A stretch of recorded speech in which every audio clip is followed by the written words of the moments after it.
Asia ఖండంలోనే పక్షుల సంతానోత్పత్తికి కేంద్రంగా ఉన్న నెల్లూరు జిల్లా నేలపట్టులో విదేశీ విహంగాలు సందడి చేస్తున్నాయి.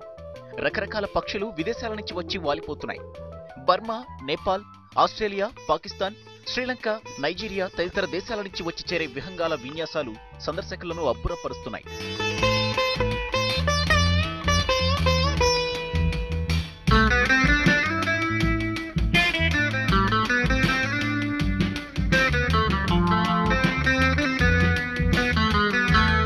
ఆర్కిటిక్, అంటార్కిటిక్ ప్రాంతాల్లో శీతాకాలం నదులు, సరస్సుల్లో మంచు కప్పేయడంతో ఆహారాన్ని వెతుక్కుంటూ మన దేశానికి చేరుకుంటాయి ఈ విదేశీ పక్షులు. వీటిలో పొడవాటి ముక్కుగల గూడబాతు, ఎర్రకాళ్ల కొంగ, భారీ ఆకారం, బారెడు మెడతో ప్రత్యేక ఆకర్షణగా నిలిచే ఫ్లెమింగో, ఫెలికాన్ తదితర పక్షులు సందర్శకులను విశేషంగా ఆకర్షిస్తుంటాయి.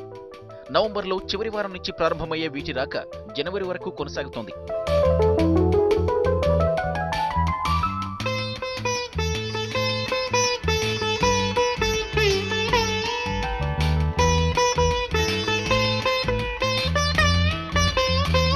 నేలపట్టు పక్షుల కేంద్రానికి అతి దగ్గరగా పులికాట్ సరస్సు ఉండడంతో సరస్సులో లభించే చేపలను తమ ఆహారంగా చేసుకుని విదేశీ విహంగాలు 6 నెలల పాటు పులికాట్, నేలపట్టు ప్రాంతాల్లోనే విహరిస్తుంటాయి.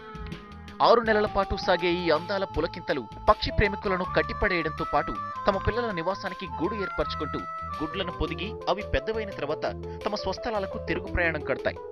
ఈ దృశ్యాలను ఎంత చూసినా తనివి తీరవనేంత రమణీయంగా ఉంటాయి.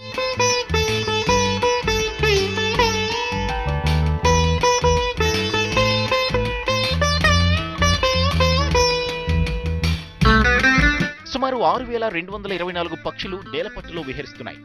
తొలి రోజుల్లో ఇక్కడికి చేరుకున్న విహంగాలు తమకు కావలసిన ఆహారంతో పాటు గుడ్లను పొదిగేందుకు అవసరమైన గూళ్లు కట్టుకునేందుకు నేలపట్టులోని బ్యారింగ్ చెట్లను ఆశ్రయిస్తుంటాయి.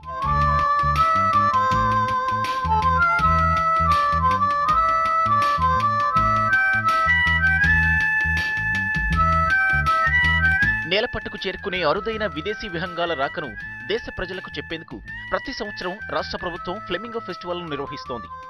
విదేశీ విహంగాల రాకతో నేలపట్టు, పులికాట్ సరస్సు పర్యాటకులను విశేషంగా ఆకర్షిస్తున్నాయి.